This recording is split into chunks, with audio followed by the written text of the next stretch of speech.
Little did I know that when I walked into the house, there would be my first husband, Jordan Belfort, the Wolf of Wall Street. It was a very volatile relationship and it was a very scary exit, but I was able to leave. And therapy had helped me so much during that time in my marriage with him. I believe it's really what saved me. And I decided to go back to school to become a therapist.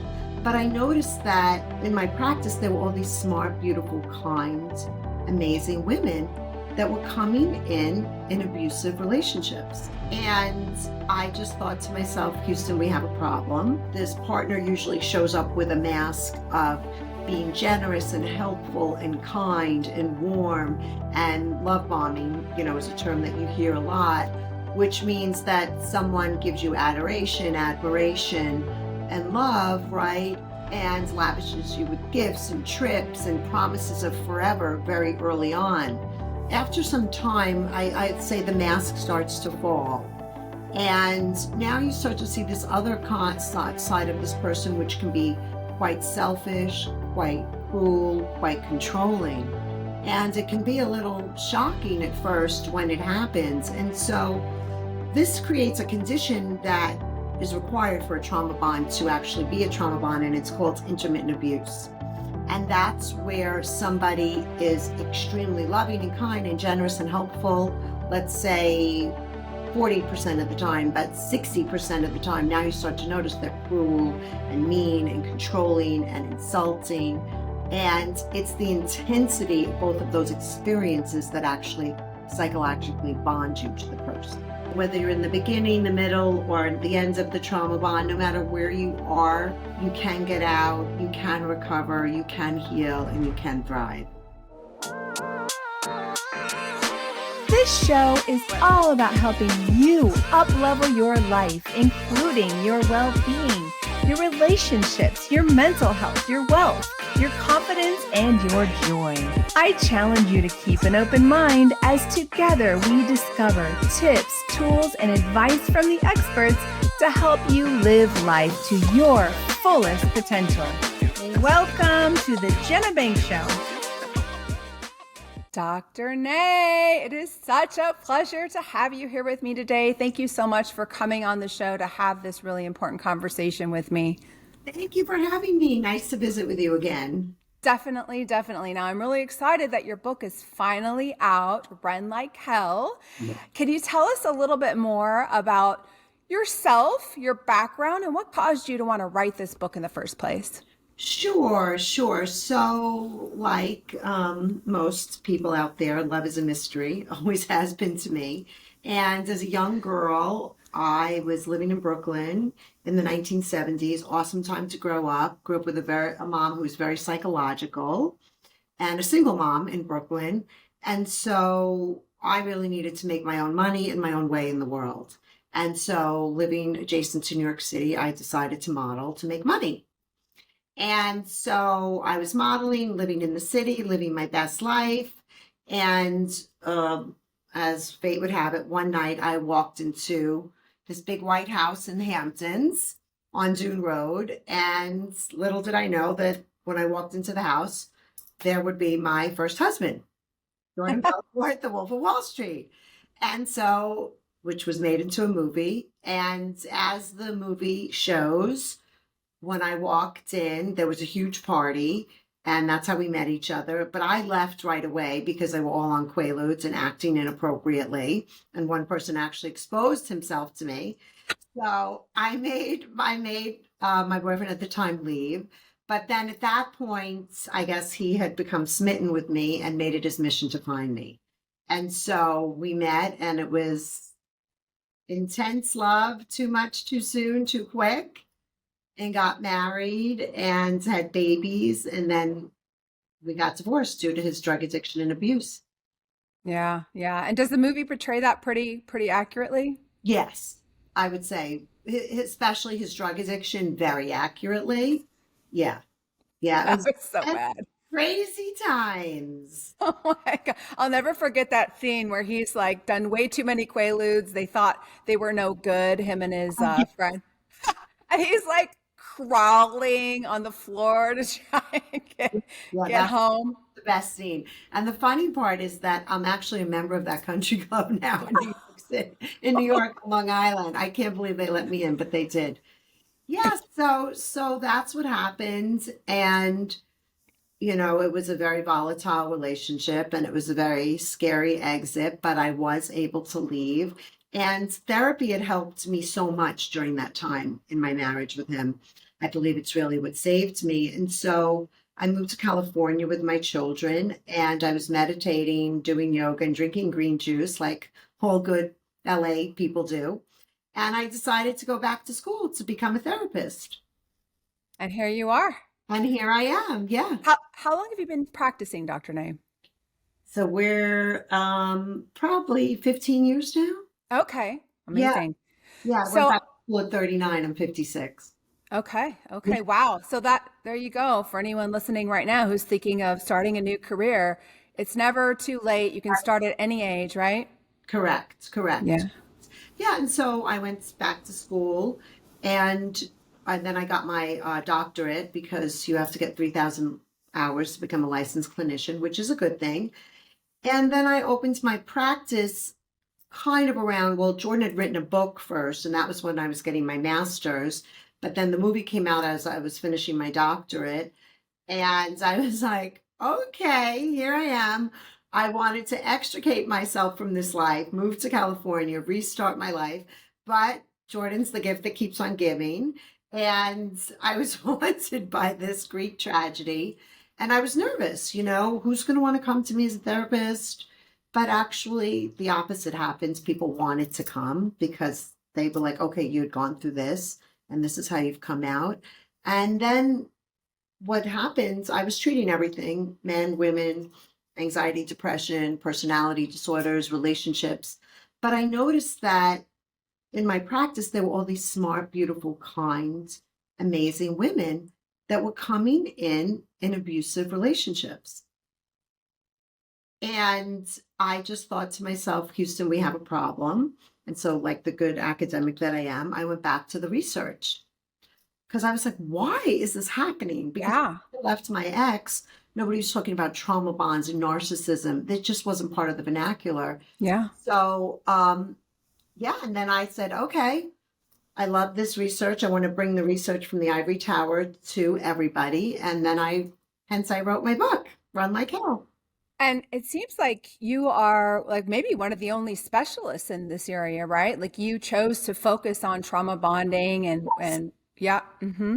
I mean, there's more people I think that are very interested. They would call it coercive control, Mm. because we know that that's really at the root of a trauma bond. But yeah, I made it my work's mission to read every single research article and every single book since the 1900s about it. And I love how you share that research in your book. It just really highlights all the different personality disorders Yes, and how some of them can stand on their own and some of them get clustered together yes, and what to look out yes, for each of those traits. Now, I will say, I was in my own relationship where I was with some narcissists, a multiple, and I didn't realize that it was me attracting these because it was a pattern that I knew and was familiar with. So it was kind of comfortable in a weird sense. yes, Thankfully, none of them were physically abusive. But you talk also about how the emotional abuse is abuse, right? yes, yes. Yeah, yeah. And that's the thing, I think it's in the 1970s, when it became a criminal act to physically assault your wife, right? So then men realized we can't do that anymore. And so that's when I think things really started to switch into this psychological abuse and coercive control. And that really means simply pressuring someone to do things and behave in ways that are not authentic to them, right? So it's when people are dominating, threatening, intimidating you, and instilling fear into you as a means to control you to do what they want you to do. Now, it's interesting to think about this. Like, what gets us into these situations where we allow this to happen to ourselves. It doesn't just happen in the beginning, right? Obviously, if somebody showed those traits, we would never be in that relationship in the first place. So there's a series of events that lead up to this happening, right? Can you maybe speak a little bit to what lures us in? Because it is a pretty attractive allure, is it not? And it sounds like it's exactly what happened with you and Jason as well. Yes, Jordan. Jordan. Oh, Jordan, sorry. That's okay, two J's. But yeah, so what that's exactly true is that this partner usually shows up with a mask of being generous and helpful and kind and warm, and love bombing, is a term that you hear a lot, which means that someone gives you adoration, admiration, and love, right? And lavishes you with gifts and trips and promises of forever very early on.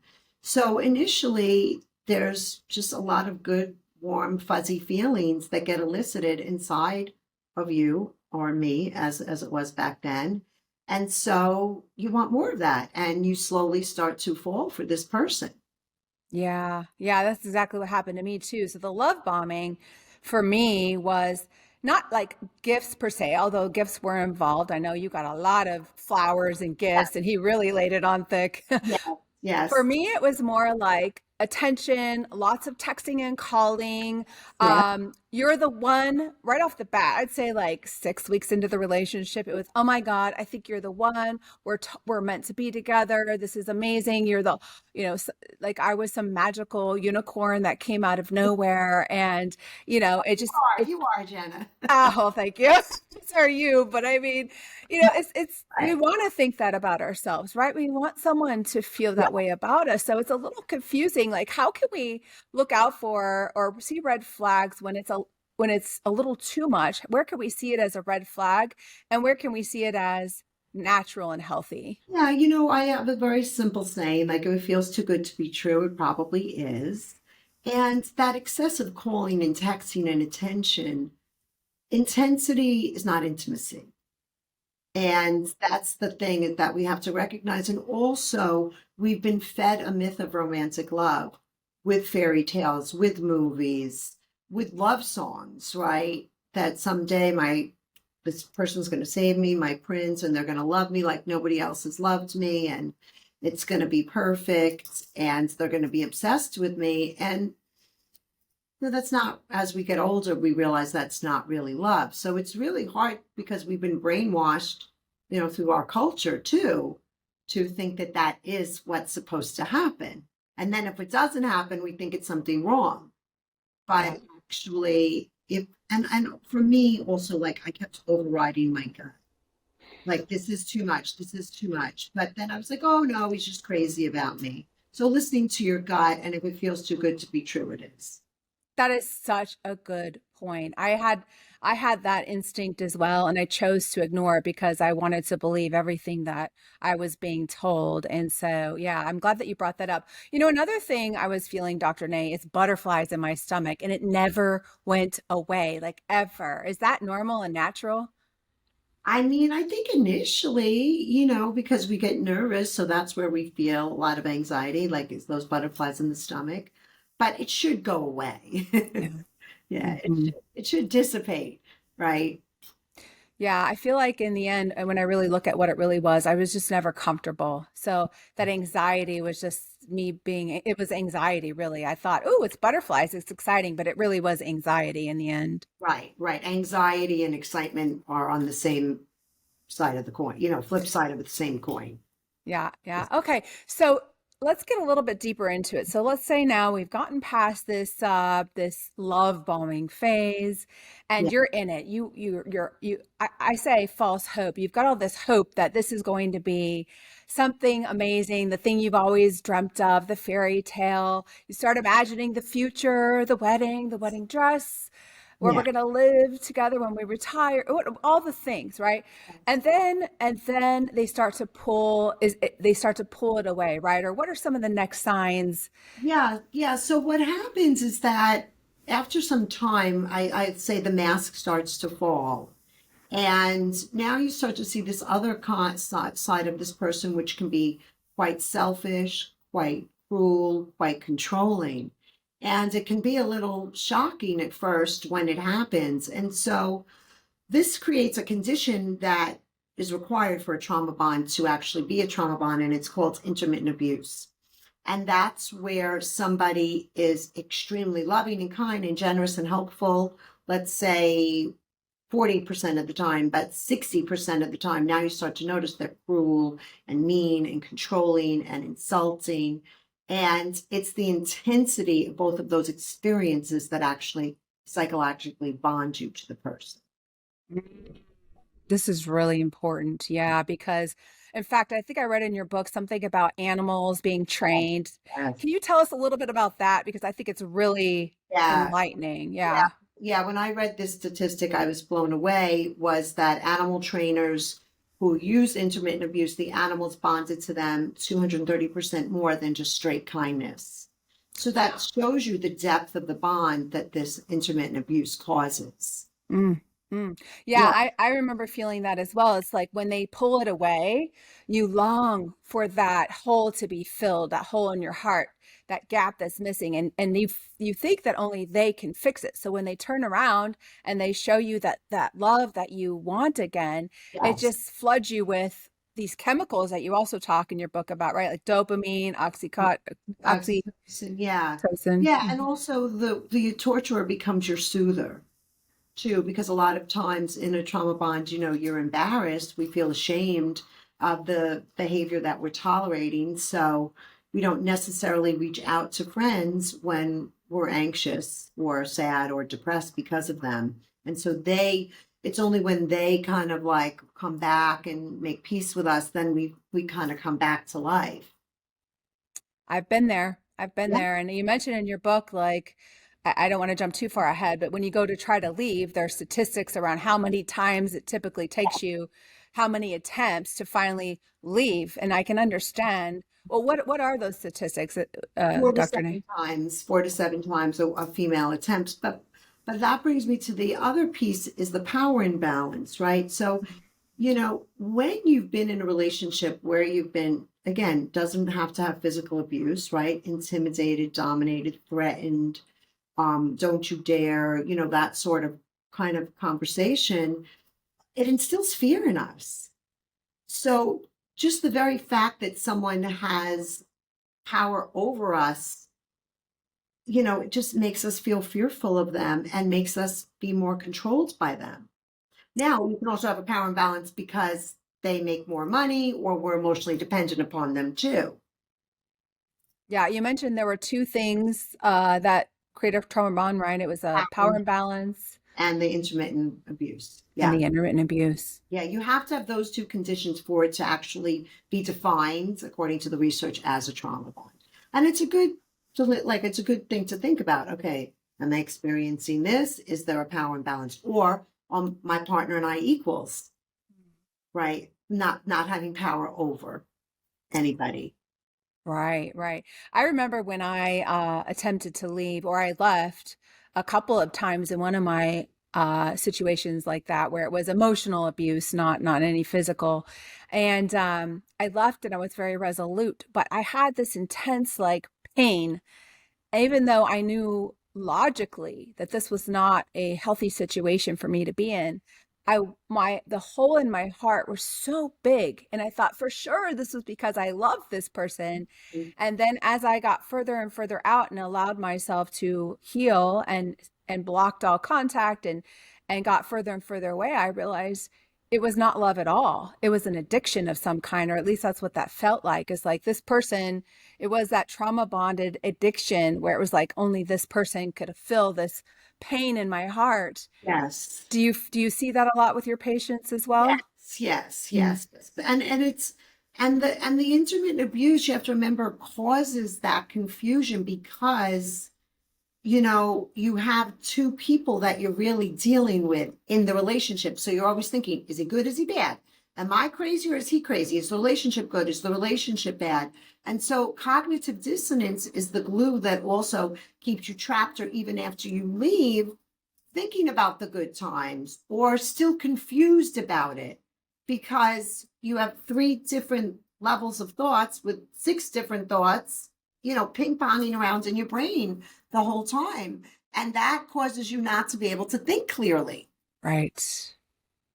You Probably know, can't trust yourself either at that point. right, right. And so when I work with women, in fact, I just worked with a woman who has, positive memories of the trauma bonding, even though it's been a year, right? And I say, okay, but let's go back to facts.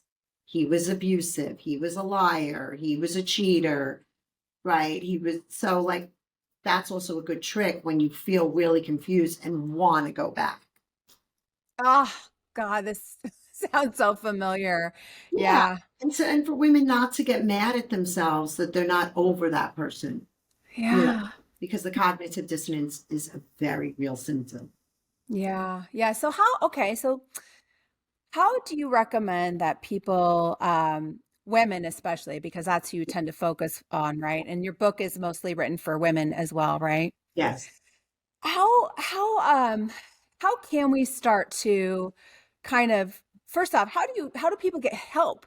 Like, is it typically a friend or someone who steps in? Maybe someone watching this or listening to this right now is saying, "Oh my gosh, I have a friend who I feel is in this," or a family member. Yeah. Can it be a family member or someone outside of you who starts to help you see the light, or does it really have to come from you? Well, I think that it can come from either one. Like it doesn't have to come from anything in particular, let's say. But a lot of times what happens is we do reach out to people who say, listen, this isn't correct for you. You have to get out. Or sometimes if you have children, you get out because you want to protect your children. Or sometimes some women, they will have done something outside of their relationship that has built up their confidence so they feel more confident to leave. But I think so. I mean, there's so many reasons: loss of joy, loss of self, losing their health, feeling unsafe, feeling like emotional hostage. Some that people just get to a point where it's the last straw and they've had it.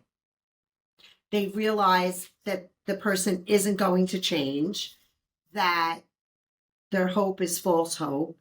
And for one of these various reasons, they finally just say enough is enough. Yeah. It's hard. It's a hard thing to get to that point, unfortunately. Very hard to get to that point. But people, but after a while, it's the bad starts to outweigh the good. The trauma bonds, I mean, the love bombing and the positive memories start to become really just simply memories and not reality anymore. Yeah, yeah, and we all deserve to be happy, and sometimes it takes going through a lot of pain to get out of situations like that to find our Yes. happiness Find again. strength to do it.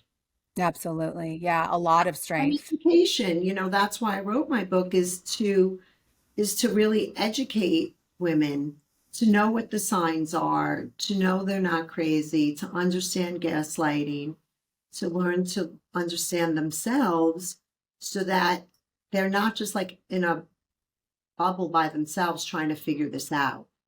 I love that you share stories throughout your book, just different patients, and I'm sure you've changed names, but Yeah.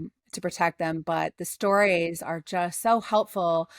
I'm sure anyone who might wonder if they're in a situation like a trauma bond right now, if they pick up the book, they could, read various stories and perhaps connect to one of those. So I think stories are super helpful in Yes. relating, right? Yes, yes. So many of the women who read the book, that's the first thing they say is that the stories validate their experience so much because they can see themselves in the various stories. And Yeah. they're like, oh, I'm not alone in this. This happens to other people too. It's not my fault. And that's one of the most important things that I try to get across to women. Abuse is always the fault of the abuser. You are never responsible for somebody abusing you. Yeah. Yeah. Yeah. So what is CPTSD, right? Is that what it's called? Yeah, so complex so it's complex post-traumatic stress disorder. And so Okay. when you're in a trauma bond, it's traumatic, right? And trauma means anything outside the realm of normalcy. So this is not a normal relationship. And so when we experience trauma, we feel overwhelmed and we have a response to it and we get symptoms. And complex PTSD simply implies relational trauma, not just a shock trauma like a car accident or a hurricane or a tsunami. No, this is a chronic, long-term relational trauma that you get symptoms, very real symptoms from. Intrudes like you feel depressed, you feel anxious, you don't trust people, you get flashbacks. These are all symptoms because of the traumatic relationship. Wow. Yeah. I mean, was this a term that was around 20 years ago, or is this newer? This term came probably in the 1990s. Judith Herman, in her book about trauma, mentioned it. But we use it, I diagnose people with relational trauma all the time because of their early developmental trauma with their parents. But it can also happen from your adult relationship. And do you find a correlation with childhood trauma and then accepting trauma bonded relationships as we become adults? Or because Yeah. you mentioned in your book that you break down some of the traits that make us as women Yes. easier targets or victims, right? And I just wonder, Yes. does having, childhood trauma also make us easier to victimize? Yeah. Yeah. So, there was this, let me just say, like this very distinct belief that if you had relational trauma, you had a bad picker and you were choosing this person. So does that have a little bit of truth? It does, correct. But I didn't have any relational trauma. So, I mean, I had nobody has a perfect childhood, but I wasn't abused as a child. Right. So, what the research shows from Sandra Brown's work, Women Who Love Psychopaths, when 2018, when I read her book, it was the most eye-opening thing to read was that there's personality traits, agreeableness, openness, extroversion, neuroticism, and conscientiousness. And what the research showed was that women who scored very high in the traits of agreeableness and conscientiousness were perfect prey for these men. Why is that? Because if an agreeable person is all about relationships, they're very tolerant, they're very loyal, they're very empathetic, and they're very altruistic. And then a conscientious woman, that means she's very driven, she's very organized, she's very determined. She's determined to make the relationship work. And so these are all beautiful qualities, but in the hands of the wrong person, they get weaponized. Now, in relationship with you, they're great because you're going to respect and honor and we're going to have a healthy relationship. But with a person that wants to exploit you, the way I describe the pathological lover as they will use, exploit, betray, and harm their lover to get their needs met for power, pleasure, money, and status. So those beautiful qualities get used for their purposes. I hate hearing that. You Too know, many good women fall prey to the yeah. wrong people. And that's why, we have to, I mean, and even if you do have developmental trauma, right? So I break it down to women who had developmental trauma, women who have a little bit more dependent personality, and the agreeable, conscientious women. So women can see which category they fall into. And so they learn about themselves. Yeah, it's important. Part of me going through my healing process took me not only blocking all contact, but also taking that deep journey within, seeking some help. I got actually relationship coaching instead of therapy, but either or could be great. That's right. And it really helped, uncover some things within me Yeah. that I didn't realize I had, such as abandonment issues. Yes. And That can really get triggered when that lover pulls back their love from you. That's right. That's right. And he kept triggering them. And I noticed it actually was a pattern in previous relationships as well. So that was causing a lot of problems for me. Not blaming the victim, but But there are some. looking at yourself, for sure, for sure. I didn't know what a boundary was. When you're living with a pathological person, they don't respect your boundaries at all. And I just didn't even understand, like, I could assert my boundary and hold the line. Yeah. Now, he still would have tried to plow through it and probably would have won. But these were things that I learned about myself and how to be healthier in relationship, Yes, right? exactly. Exactly. And that takes doing the work. And you talk about that in your book as well as the healing part. And I think that's so very important. I remember one of my relationships I got out of where it was toxic. And I went to see a therapist, and I think it was the wrong therapist because she said, I don't want to go into your childhood. You seem like you've done a great job of surviving. I don't want to uncover things that might bring up old stuff. But honestly, looking back, once I went through it again, another relationship with another situation where it was toxic. And I said, okay, I have to get to the bottom of this. And thankfully my instinct drove me to Right. uncover some things within myself or get the right kind of help that could Yes. uncover that. But I Yes. think in the end, it was really important to go back. We didn't have to dig into all the details, but just I know you probably have tools in your toolkit, right? Yes. Yeah. Yes. To illuminate the patterns that we all have based upon our early relational, family of origin. That can never hurt to understand that, right? Yeah, There's no harm in understanding that, and you don't have to dig through the past because they show up in the present. exactly. So Exactly. yeah, that therapist just didn't know what they were doing. But I'm Well, it glad was you trusted your gut and went somewhere else. exactly, exactly. And I think the thing is that, while again, we're not blaming the victim, I'm not blaming myself, but I can see how I got sucked up in it and also see the part that I played in enabling and false hope and all the things Yes. that allow me to realize, okay, I'm not getting into that again. All right, so can we talk about some of the red flags, Dr. Nay? Because I Yeah. think that's so helpful. When I understood my green flags, I learned to understand green flags and then red flags. Yeah. It was super helpful because before, you mentioned the agreeableness and conscientiousness. I was always that agreeable person. I probably score high in that area. I'm And sure. so I I I thought that made me a good person, right? I thought it was a good quality.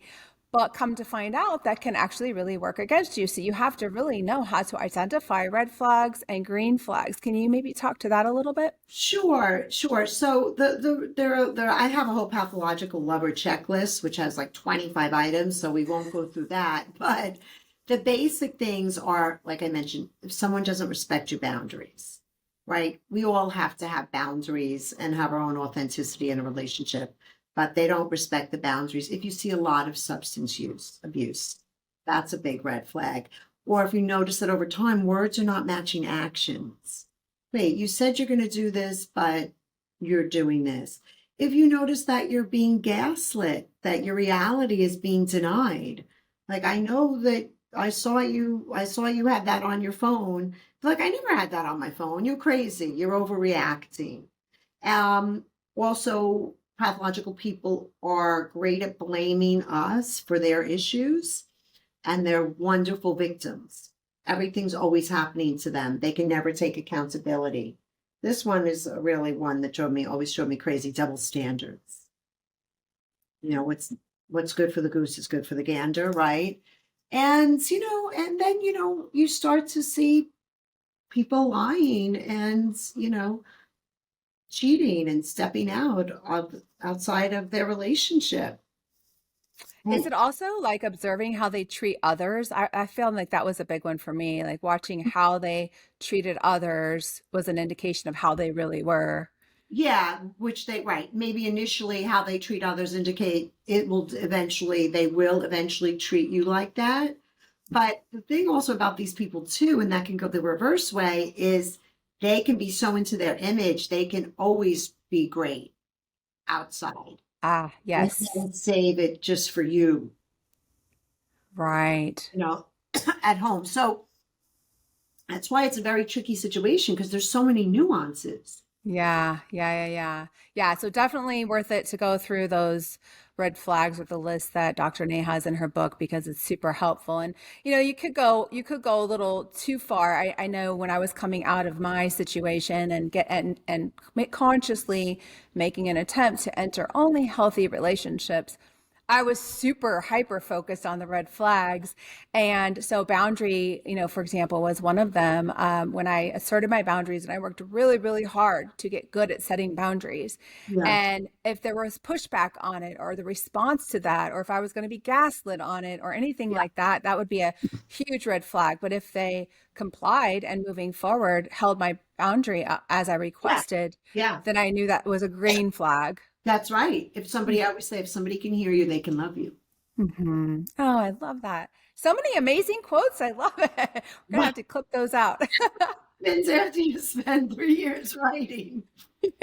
You are definitely the expert in this area. So okay, moving beyond this, and let's say, okay, we've gotten ourselves out of the situation. Yeah. What would you recommend, as far as like healing goes? I'd love to get your input as far as contact, right? Because let's say you don't have kids with somebody and maybe you've bought a house together or you have some furniture in a home together or you've rented a place together. How would you recommend handling these kind of people and for your own well-being, right? And for your own distance and healing, like what should one do with a pathological lover to distance themselves and heal?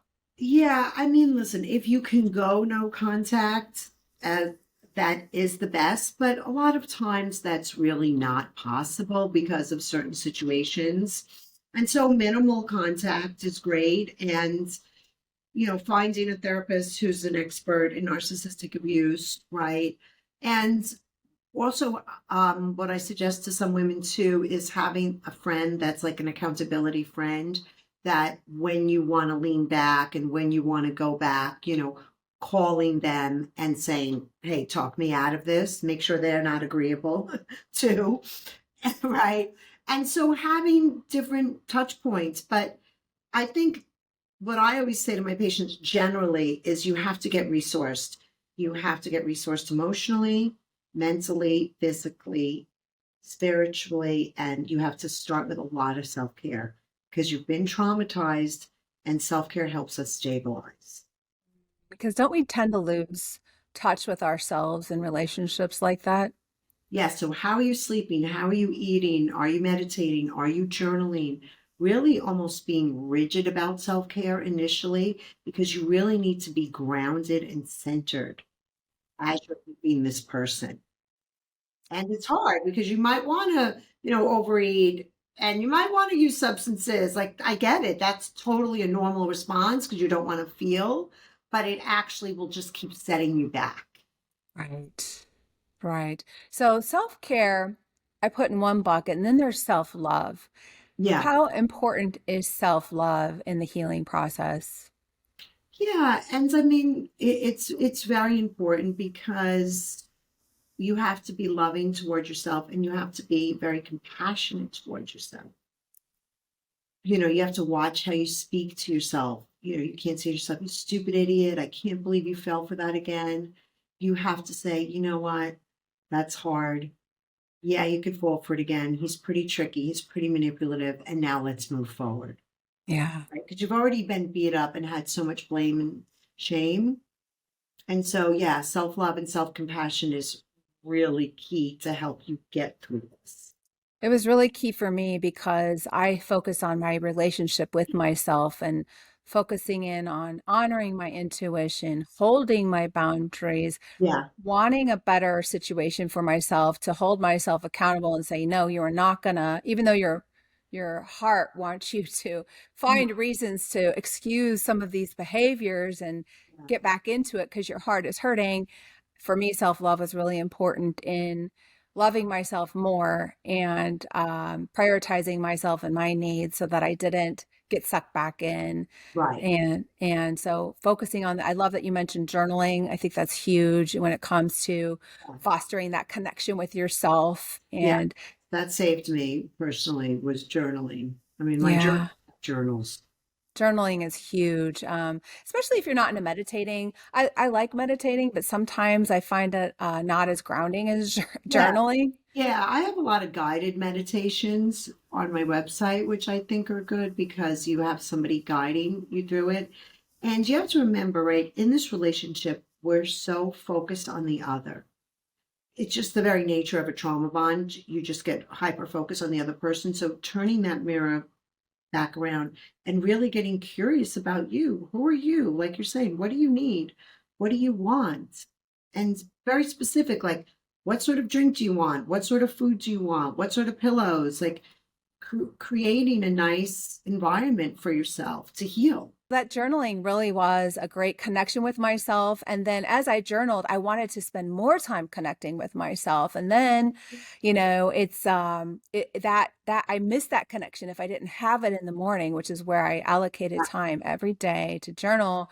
And I realized that my connection with myself was more important than any relationship.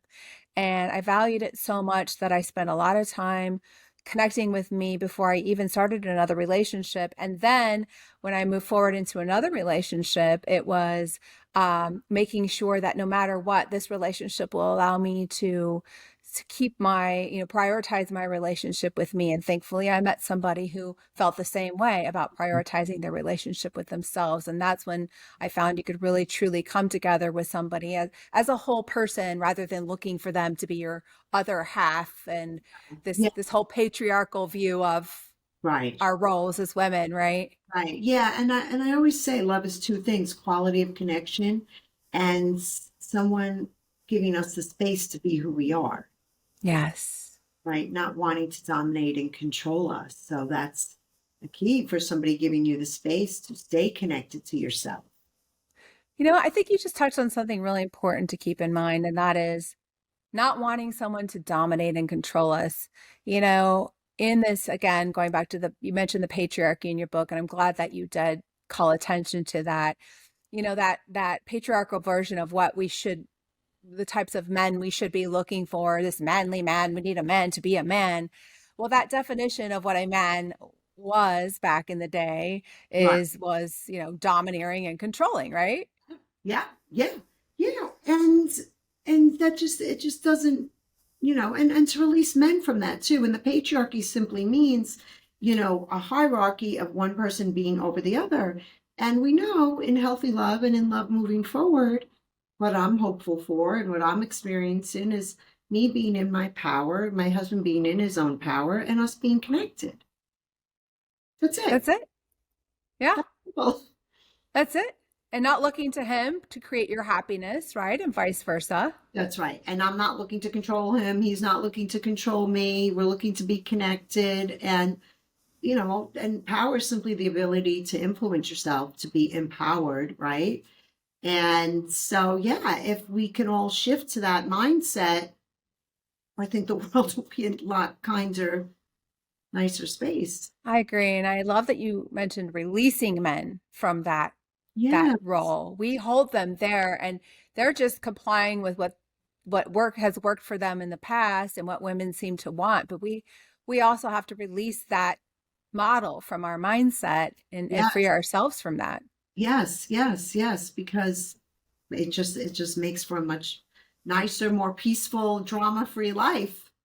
Peace. Yes, that is high on my list of values.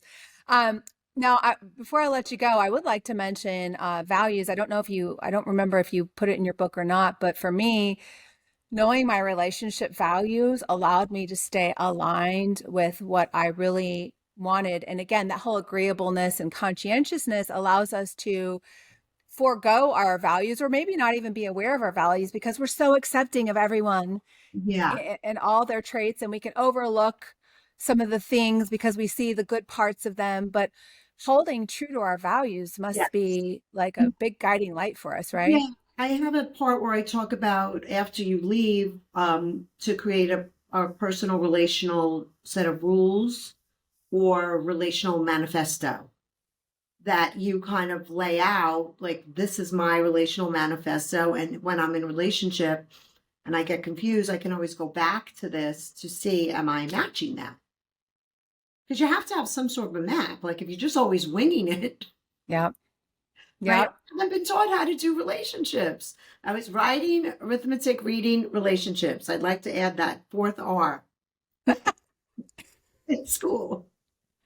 And you know what? Also, now that we know these pathological lovers can excite us. They can create all this, love bombing and all of that. But that's not what we should be looking for. In fact, if the values are there and it's more calm, that must be a very big green flag, right? Yes, and peace. Like your peace is priceless. Peace. Yeah. Because Yeah. how else can we get all the other stuff done in our lives? Agreed. Agreed. Always fighting with somebody or trying to appease them or placate them. You can't really succeed in your own personal life if you're doing that. Yes. It's a Yeah. full-time job. Do you find that peace is high on the priority list for most of your patients? Yes. It's like one I of my mean, top three. it's eerie, I think, when they finally get it because they're not used to it. Yeah. It's something still to get used to, but Yeah. that's all they want is Mm. peace and no drama and just freedom from the chains of the trauma bond. And that's what Dr. Nay wants from you, which is why she wrote this book, or wants for you. And that's why she wrote Run Like Hell, to help you Yeah. find your peace. And before I let you go, Dr. Nay, are there any final words you'd like to leave our audience with today? Yeah, just to give them a message of hope and that, whether you're in the beginning, the middle, or the ends of the trauma bond, no matter where you are, you can get out, you can recover, you can heal, and you can thrive. I'm living proof, you're living proof. It is possible. And I know people can feel so despondent and full of so much despair and hopelessness when you're in it. But just one little step each day, one little step, little and often, you'll find your way out. I love that. I love that. Thank you for sharing that. And your book can be found all over the place, right? Amazon, Barnes and Noble, Target.com. Go online, walk into a local Barnes and Noble store. If you don't see it actually on a bookshelf, you can also ask the bookstore attendant. They'll bring it in for you. So, yeah. Well, yes, thank you. Dr. Nate, thank you so much for being here today to have this conversation with me. I really appreciate having you here. And thank you so much for your time. Thank you so much for having me.